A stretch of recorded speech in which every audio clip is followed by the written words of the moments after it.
നമസ്കാരം Chelsea Mallu fans, WhatsApp what news. ഇപ്പോഴും ചെൽസിയുടെ ബ്രൈറ്റനെതിരെയുള്ള 3-1 ഗോളിന്റെ ജയത്തിന്റെ ക്ഷീണമല്ല, സന്തോഷം ഇപ്പോഴും മനസ്സിൽ ഇങ്ങനെ നിൽക്കുന്നു. പക്ഷേ നമുക്ക് റെസ്റ്റ് ചെയ്യാൻ സമയമില്ല, കാരണം ലിവർപൂൾ ആയിട്ടുള്ള കളി അടുത്ത് തന്നെ വന്നുകൊണ്ടിരിക്കുകയാണ്. അതിനു വേണ്ടിയിട്ടുള്ള തയ്യാറെടുപ്പുകളും കാര്യങ്ങളും നടക്കുകയാണ്. അപ്പോൾ ഞാൻ കുറച്ച് സ്റ്റാറ്റിസ്റ്റിക്കലി ഞാനിപ്പോൾ ഈ വീഡിയോ ചെയ്യാൻ പോകുന്നത് എന്താണെന്ന് വെച്ച് കഴിഞ്ഞാൽ ഫുൾ സ്റ്റാറ്റിസ്റ്റിക്സ് ആണ്. നിങ്ങൾക്ക് കണ്ടു കഴിഞ്ഞാൽ ചിലപ്പോൾ പ്രാന്ത് പിടിക്കും. ആ ഒരു തരത്തിലുള്ള ഡേറ്റയാണ് ഞാൻ ഇറക്കാൻ പോകുന്നത്. അപ്പോൾ ഇതിലെന്താണെന്ന് വെച്ചാൽ ഇതിൽ കംപ്ലീറ്റ്ലി ഞാൻ എങ്ങനെയാണ് ചെൽസി പെർഫോംഡ് അഗൈൻസ്റ്റ് ബ്രൈറ്റൺ. കാരണം ഞാൻ എൻ്റെ വീഡിയോയിൽ, അതായത് Chelsea versus Brighton post match analysis വീഡിയോയിൽ ഞാൻ പറയുകയുണ്ടായി, അത്രയ്ക്ക് എളുപ്പത്തിലുള്ള ഒരു ജയമൊന്നും ആയിരുന്നില്ല. 3-1 സ്കോർ ഒക്കെ ആണെന്നുണ്ടെങ്കിലും ഒരു വ്യക്തി പെട്ടെന്ന് രാവിലെ കാണുമ്പോൾ ഹൈലൈറ്റ്സ് ഒക്കെ കണ്ടു കഴിഞ്ഞാൽ ചിലപ്പോൾ ചെൽസി കിട്ടിലായിട്ട് കളിച്ചെന്നൊക്കെ ആയിരിക്കും തോന്നുന്നത്. പക്ഷേ ആയിരുന്നില്ല. വളരെ ഇച്ചിരി കഷ്ടപ്പെടേണ്ടി വന്നു. അപ്പോൾ നമുക്ക് സ്റ്റാറ്റിസ്റ്റിക് പരമായിട്ട് നമുക്ക് എന്തായിരുന്നു സിറ്റുവേഷൻ എന്ന് നോക്കാം. അപ്പൊ ആദ്യം നമ്മൾ സ്റ്റാറ്റിസ്റ്റിക് ഡിസ്കസ് ചെയ്യാൻ പോകുന്നു. രണ്ടാമത് നമ്മൾ പ്ലെയർ റേറ്റിംഗ്സ്. അതോടെ ഞാൻ ഈ വീഡിയോ അപ്പോൾ ഈ വീഡിയോയിലേക്ക് ഇനി മുന്നോട്ട് പോകുന്നതിന് മുമ്പ് എൻ്റെ കൊളാബറേറ്റേഴ്സ് ആയ ചെൽസിക്കാരൻ team, thank you so much for all the support and all the encouragement. And എൻ്റെ ചാനലിലേക്ക് ആദ്യമായിട്ട് വരുന്ന എല്ലാ ചെൽസി മലയാളി ഫാൻസിലേക്ക് സ്വാഗതം, സുസ്വാഗതം. ഈ വീഡിയോ കണ്ട് മനസ്സിലാക്കാൻ പറ്റും എന്തുകൊണ്ട് എൻ്റെ ചാനൽ സബ്സ്ക്രൈബ് ചെയ്യണം എന്നുള്ളത്. അപ്പൊ ഇനി അധികം വൈകാതേക്ക് സ്റ്റാറ്റിസ്റ്റിക്സിലേക്ക് സൂം. അപ്പോൾ ഇതിപ്പോ കാണുമ്പോൾ തന്നെ നമുക്ക് ഏകദേശം ഒരു പ്രാന്ത ഉണ്ടാവില്ലേ. അപ്പൊ നിങ്ങൾ പേടിക്കണം, നിങ്ങൾ എല്ലാം ഒറ്റയടിക്ക് നോക്കണ്ട. കാരണം ഒറ്റയടിക്ക് നോക്കിക്കഴിഞ്ഞാൽ നിങ്ങൾക്ക് ഒരു അന്തവും ബന്ധവും കിട്ടില്ല, എന്താണെന്നൊന്നും മനസ്സിലാവില്ല. ഞാൻ പതുക്കെ നിങ്ങൾ എല്ലാവരെയും എല്ലാത്തിലേക്കും എത്തിക്കാം. അപ്പൊ ആദ്യം നോക്കേണ്ടത് ലെഫ്റ്റ് ടോപ്പ് കോർണറിലേക്ക് ജനറലിൽ നോക്കുക. ഈ ജനറലിൽ നമ്മുടെ ജസ്റ്റ് ഓവറോൾ സമ്മറി നമുക്ക് മനസ്സിലാക്കാൻ പറ്റും. അപ്പോൾ ജനറലിൽ നോക്കിക്കഴിഞ്ഞാൽ നിങ്ങൾക്ക് മനസ്സിലാക്കാം ദാറ്റ് ബ്രൈറ്റൺ ആൽബിൻ കോ has 1 goal against Chelsea's 3 goals. അപ്പോൾ ലെഫ്റ്റ് സൈഡിലാണ് ബ്രൈറ്റൺ ആൻഡ് റൈറ്റ് സൈഡിലാണ് ചെൽസി. ബ്രൈറ്റണിന് 52% പൊസിഷൻ ഉണ്ടായിരുന്നു, ചെൽസിക്ക് പൊസിഷൻ കുറവായിരുന്നു. Pass accuracy was almost same. നമ്മളെ രക്ഷപ്പെടുത്തിയ കാര്യം ഷോട്ട്സ് ഓൺ ടാർഗറ്റ് ആയിരുന്നു. 5 shots on target against 10 shots. നേരെ മറിച്ച് ബ്രൈറ്റണിന് 3 ഷോട്ട്സേ ഉണ്ടായിരുന്നുള്ളൂ on target compare to 13 attempted shots. And ബ്രൈറ്റന്റെ ഈ കഴിഞ്ഞ 2-3 സീസണുകൾ നമ്മൾ എടുത്തു നോക്കിക്കഴിഞ്ഞാൽ ഇത് തന്നെയായിരുന്നു ബ്രൈറ്റന്റെ ശാപം. അവരുടെ ഷോട്ട്സ് ഓൺ ടാർഗറ്റും അല്ലെങ്കിൽ ഗോൾ കൺവേർഷൻ റേഷ്യോ വളരെ വളരെ പൂറാണ്. അത് ശരിക്കും പറഞ്ഞാൽ നമ്മളെ ഒരു കണക്കിന് രക്ഷപ്പെടുത്തി. പിന്നെ ഒരു ജനറൽ സമ്മറി എടുത്ത് പറയാൻ നേരത്ത് ലെഫ്റ്റ് സൈഡിൽ ബ്രൈറ്റൺ, റൈറ്റ് സൈഡിൽ ചെൽസി നമ്മൾ കൂടുതൽ ഫൗൾസ് കമ്മിറ്റ് ചെയ്തു, കുറച്ച് കോർണേഴ്സ് എടുത്തു, ക്രോസസും കുറവായിരുന്നു, നമ്മുടെ ടച്ചസ് കുറവായിരുന്നു. പക്ഷെ ഈ ടച്ചസിന്റെ ഡേറ്റയിൽ എനിക്കൊരു ചെറിയ സംശയമുണ്ട്. എന്ത് ടച്ചസ് ആണ് ഇവർ ഉദ്ദേശിച്ചിരിക്കണേ എന്നുള്ളതിനെ കുറിച്ച് എനിക്ക് മനസ്സിലായിട്ടില്ല. പക്ഷെ ടച്ചസ് എന്ന് പറയുന്നു. ഞാനത് ടച്ചസ് പറഞ്ഞ് ഞാൻ എടുത്തിട്ടു. ഒരു അഡ്വാൻറ്റേജ് നമുക്ക് ഉണ്ടായിരുന്നത് നമ്മൾ ഏരിയൽ ഡുവൽസ് ഒരുപാട് ജയിച്ചു. അതിന്റെ ഒരു പുറകിൽ ഒരു കാരണം എന്ന് പറഞ്ഞു കഴിഞ്ഞാൽ കോർണർ ഒരെണ്ണം കൂടുതൽ കൺസീഡ് ചെയ്തു, 2 ക്രോസസ് കൂടുതൽ ബ്രൈറ്റൺ എടുക്കുകയുണ്ടായി. പിന്നെ ബ്രൈറ്റൺ കുറച്ച് ബാക്കിൽ നിന്ന് കുറെ ഏരിയൽ ബോൾസ് കളിക്കാൻ ശ്രമിക്കുകയുണ്ടായി, ഫ്രണ്ട് നമ്മുടെ മോപ്പെ കണക്ട് ചെയ്യാൻ വേണ്ടിയിട്ട്. And Zouma has been brilliant in defence. ഇനി നമ്മൾ റൈറ്റ് സൈഡിലേക്ക് പാസിംഗിലേക്ക് നമുക്ക് നോക്കാം. ലെഫ്റ്റ് സൈഡിൽ അഗൈൻ ബ്രൈറ്റൺ, റൈറ്റ് സൈഡിൽ ചെൽസി. അതിൽ കണ്ടാൽ അറിയാം പാസിംഗിൽ നമ്മൾ വളരെ പുറകിലായിരുന്നു. കാരണം ഒബ്വിയസ്ലി നമ്മുടെ പൊസിഷൻ കുറവായതുകൊണ്ട് നമ്മുടെ പാസസും കുറവായിരിക്കണമല്ലോ. പിന്നെ നിങ്ങൾ കാണുന്ന data is called total distance and progressive distance. അപ്പോൾ എന്താണ് total distance and progressive distance എന്ന് പറഞ്ഞു കഴിഞ്ഞാൽ ഒരു പാസ് എത്ര ഡിസ്റ്റൻസ് ട്രാവൽ ചെയ്തു, അതും യാർഡ്സിലാണ് ഇവർ കാൽക്കുലേറ്റ് ചെയ്തിരിക്കുന്നത്. And progressive distance that ball through the pass has travel towards goal. അതായത് ഞാനിപ്പോൾ ഒരു പാസ് ചെയ്തു, അത് ടുവേർഡ്സ് എ ഗോൾ ആണെന്നുണ്ടെങ്കിൽ that is considered as a progressive distance. ഞാൻ അങ്ങോട്ടും ഇങ്ങോട്ടും പാസ് ചെയ്തുകൊണ്ടിരിക്കുകയാണെങ്കിൽ that is considered as total distance. അപ്പൊ ഈ ഡേറ്റയുടെ സിഗ്നിഫിക്കൻസ് എന്തെന്ന് ചോദിച്ചു കഴിഞ്ഞാൽ എത്രത്തോളം ഒരു ബോൾ പ്രോഗ്രസ് ചെയ്തു എന്നുള്ളതിന് നമുക്കുള്ളൊരു അറിവ് കിട്ടും. ഈവൻ ദോ പാസിംഗിന്റെ ടോട്ടൽ ഡിസ്റ്റൻസ് ബ്രൈറ്റണിന് കൂടുതലായിരുന്നെങ്കിലും പ്രോഗ്രസ് ചെയ്ത പാസസും ചെൽസിയും ബ്രൈറ്റനും ഏകദേശം സമസമം. അപ്പൊ കൂടുതൽ ബ്രൈറ്റൺ മേ ബി അവരുടെ ഡിഫൻസിൽ തമ്മിലായിരിക്കും അങ്ങോട്ടും ഇങ്ങോട്ടും കൂടുതൽ സമയം ചെലവഴിക്കാൻ എന്നുള്ള ഒരു കൺക്ലൂഷൻ നമുക്ക് ഇവിടെ എത്താം. പിന്നെ വച്ചാൽ വരാൻ പോകുന്ന മോസ്റ്റ് ഇമ്പോർട്ടൻറ്റ് രസകരമായുള്ള ഫാക്ടേഴ്സ് പാസിംഗിന്റെ ഇടയിൽ നിങ്ങൾക്ക് കാണാം XG എന്നുള്ളത്. XG ഞാൻ ഈ കുറച്ച് നാളുകളായി എൻ്റെ ഡേറ്റയിൽ ഞാൻ പറയുന്നുണ്ട്. XG means expected goals. Brighton was expected to score 1.4 goals versus Chelsea's 1.2. അതായത് ബ്രൈറ്റനായിരുന്നു കൂടുതൽ chance and Chelsea was expected to score only 1.2 goals. അതായത് നമ്മൾ അധികം ഓപ്പർച്യൂണിറ്റീസ് കഴിയുന്നതും ക്രിയേറ്റ് ചെയ്തിരുന്നില്ല. നമ്മുടെ ശരിക്കും റീസ് ജെയിംസിന്റെ ഗോൾ എന്ന് പറയുന്നത് ഒരു എക്സ്പെക്ടഡ് ഗോൾ, അത് ലിറ്ററലി 0 ആയിരുന്നു. So Reece James was scored was a screamer. പിന്നെ നമ്മൾ കൺവേർട്ട് ചെയ്തിരിക്കുന്ന ഒരു പെനൽറ്റി ആൻഡ് സൂമ സ്കോർ ചെയ്ത goal was deflected. Even though was the shot on target, പക്ഷേ അത് കൺവേർട്ടഡ് ആവാനുള്ള സാധ്യത വളരെ കുറവായിരുന്നു. So we were really not എന്താ പറയുക, ഈ ഒരു കളിയിൽ ഒരു ഗോൾ സ്കോറിംഗ് ത്രെറ്റ് നമ്മൾ കാണിച്ചു കൂട്ടിയില്ല. ഷോട്ട്സ് കൺവേർഷൻ അറ്റംപ്റ്റ്, അതായത് SCA എന്ന് പറയുന്നത് ഇറ്റ് ഈസ് നോൺ ആസ്, ഒരു സെക്കൻഡ് ഞാൻ എൻ്റെ ഡേറ്റ എടുത്തോട്ടെ, ഷോട്ട് ക്രിയേറ്റിംഗ് ആക്ഷൻസ്. അതായത് രണ്ടിലധികം പാസസ് കൊടുത്തു കഴിഞ്ഞാൽ അതൊരു ലീഡിങ് ടു ഷോട്ട്, അതിനെയാണ് ഷോട്ട് ക്രിയേറ്റിംഗ് ആക്ഷൻ എന്ന് പറയുന്നത്. പിന്നെ അതിൻ്റെ അടുത്തുള്ളത് ഗോൾ ക്രിയേറ്റിംഗ് ആക്ഷൻ, അതായത് 2 offensive actions directly leading to a goal such as passes, dribbles and drawing fouls. അപ്പോൾ ഗോൾ ക്രിയേറ്റിംഗ് ആക്ഷൻസ് നമുക്ക് വളരെ കൂടുതലായിരുന്നു. അത് പ്രത്യേകിച്ച് 1-2 കൗണ്ടർ അറ്റാക്സ്. ശരിക്കും പറഞ്ഞാൽ ഞാൻ എൻ്റെ വീഡിയോയിൽ മറ്റേ അനാലിസിസ്, പോസ്റ്റ് മാച്ച് അനാലിസിസ് പറയുകയുണ്ടായി.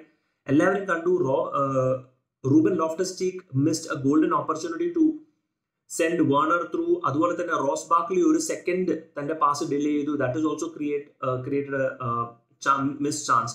സോ ഗോൾ ക്രിയേറ്റിംഗ് ആക്ഷൻസ് നമുക്ക് കൂടുതലായിരുന്നു. അത് തന്നെ നമ്മുടെ ഒരു സ്ട്രോങ് പോയിന്റ്. പ്രത്യേകിച്ച് ബാർക്ലി സബ്സ്റ്റിറ്റ്യൂട്ട് ആയി വന്നതിന് ശേഷം നമ്മൾ കുറെ കൂടെ അറ്റാക്ക് മൈൻഡഡിലായിട്ട് നമ്മൾ മുന്നോട്ട് പോയി. ഞാൻ നേരത്തെ പറഞ്ഞ പോലെ ബ്രൈറ്റൺ ഒരു ത്രെട്ട് ആയിരുന്നില്ല, കാരണം അവർക്ക് വെറും 2 ഗോൾ ക്രിയേറ്റിംഗ് ആക്ഷൻസേ ഉണ്ടായിരുന്നുള്ളൂ. ഇനി നമുക്ക് ലെഫ്റ്റ് സൈഡിലേക്ക് വരികയാണെങ്കിൽ ഡിഫൻസിലേക്ക് നോക്കാം. ഡിഫൻസ് ഓക്കെ, ടാക്കിൾസ് ബ്രൈറ്റനായിരുന്നു കൂടുതൽ ടാക്കിൾസ് ഉണ്ടായിരുന്നു. അവർ കൂടുതൽ ടാക്കിൾ സക്സസ്ഫുൾ ആയിരുന്നു. നമ്മൾ 20 ടാക്കിൾ അറ്റംപ്റ്റ് ചെയ്തിരുന്നെങ്കിലും 50% ടാക്കിൾ നമുക്ക് സക്സസ്ഫുൾ ആയിട്ട് ചെയ്യാൻ പറ്റിയിരുന്നുള്ളൂ.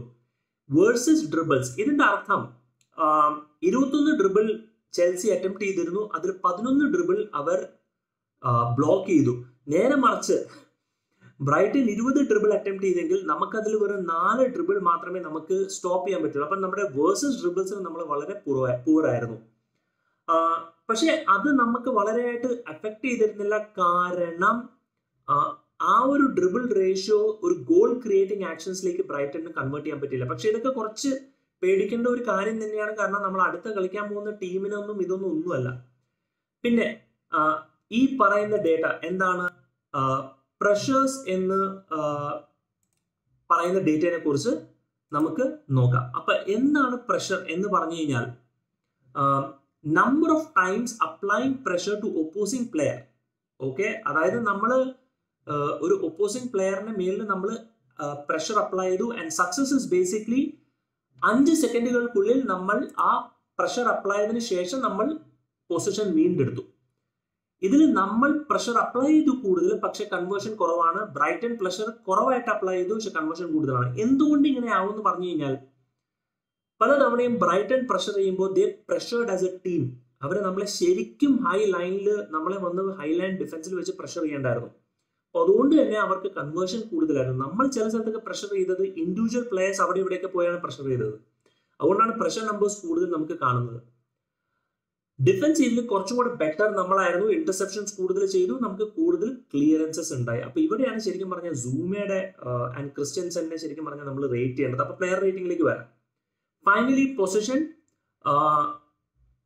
even though Brighton had more dribbles compared to us and more carries, അതായത് ഒരു ബോൾ ക്യാരി ചെയ്തുകൊണ്ട് പോകുന്ന ഒരു അവസരം അവർക്ക് കൂടുതലായിരുന്നു. ഇതൊന്നും അവർക്ക് ഒരു ഗോൾ ക്രിയേറ്റിംഗ് ആക്ഷനിലേക്ക് കൺവേർട്ട് ചെയ്യാനുള്ള സാധ്യത ഉണ്ടായില്ല. ഒരു goal on shot on target പോലും കൺവേർട്ട് ചെയ്യാനുള്ള സാധ്യത ഉണ്ടായില്ല. But they were a far better team in the midfield. അപ്പോൾ this is a worrying sign, കാരണം ഒരുപാട് ഇംപ്രൂവ് ചെയ്യാനായിട്ട് ചെൽസിക്ക് വെറും 3-4 ദിവസങ്ങളേ ഉള്ളൂ. പിന്നെ കാണേണ്ട പ്രോഗ്രസീവ് ഡിസ്റ്റൻസ്. അപ്പൊ ഈ പൊസിഷന്റെ ഇടയിൽ നിങ്ങൾക്ക് ഒരു പ്രോഗ്രസീവ് ഡിസ്റ്റൻസ് കാണാം, പാസിംഗിന്റെ ഇടയിൽ ഒരു പ്രോഗ്രസീവ് ഡിസ്റ്റൻസ് കാണാം. രണ്ടിന് 2 അർത്ഥമാണ്. പൊസിഷനിൽ ഒരു വ്യക്തി തന്റെ ബോൾ കൺട്രോൾ ചെയ്തുകൊണ്ട് മുന്നോട്ട് പോകുന്നതാണ് പൊസിഷന്റെ ഇടയിലുള്ള പ്രോഗ്രസ് ഡിസ്റ്റൻസ്. പാസിംഗിൽ പാസ് കൊടുത്ത് ബോൾ ട്രാവൽ ചെയ്യുന്നതാണ് പ്രോഗ്രസീവ് ഡിസ്റ്റൻസ് എന്ന് പറയുന്നത്. അപ്പോൾ സ്വാഭാവികമായിട്ട് പൊസിഷൻ കൂടുതലായതുകൊണ്ട് ബ്രൈറ്റന് തന്നെയാണ് കൂടുതൽ പ്രോഗ്രസീവ് ഡിസ്റ്റൻസ് ഉണ്ടായിരുന്നത്. പക്ഷെ നമുക്ക് വേറൊരു ഗുണം ഉണ്ടായിരുന്നു വെച്ച് കഴിഞ്ഞാൽ റിസീവിംഗ് പെർസെൻറ്റേജ്, നമ്മുടെ ബോൾ റിസീവ് ചെയ്ത് കഴിഞ്ഞാൽ നമ്മൾ കുറെ കൂടെ കൺട്രോൾ ചെയ്യായിരുന്നു. അതിന് നമുക്ക് 86% ഉണ്ട്. പിന്നെ മിസ് ആൻഡ് ഡിസ്പോസസ് എന്ന് പറഞ്ഞു കഴിഞ്ഞാൽ മിസ് കൺട്രോൾ നമ്മൾ 9 തവണ മിസ് കൺട്രോൾ ചെയ്തു. അത് പിന്നെ ഒരു പക്ഷെ റോബൻ ലോഫ്റ്റസ്-ചെക്ക് മുത്തുള്ളതുകൊണ്ടായിരിക്കും.